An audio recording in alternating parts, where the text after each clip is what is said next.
আসসালামু আলাইকুম। আবৃত্তি করছি রবীন্দ্রনাথ ঠাকুরের প্রশ্ন কবিতা। মা গো, আমায় ছুটি দিতে বলো, সকাল থেকে পড়েছি যে মেলা। এখন আমি তোমার পাশে বসে করবো শুধু পড়া পড়া খেলা। তুমি বলছো দুপুর এখন সবে, না হয় যেন সত্যি হলো তাই। একদিনও কি দুপুর বেলা হলে বিকেল হলো মনে করতে নাই? আমি তো বেশ ভাবতে পারি মনে, সূর্যি ডুবে গেছে মাঠের শেষে। বাগদি বুড়ি চুক্তি করে নিয়ে শাক তুলছে পুকুর ধারে এসে।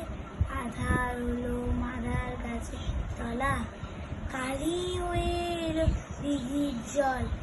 হাটের থেকে সবাই এলো ফিরে, মাঠের থেকে এলো চাষির দল। মনে করো না উঠলো সাজের তারা, মনে করো না সন্ধে হলো যেন। রাতের বেলা দুপুর যদি হয়, দুপুর বেলা রাত হবে না কেন?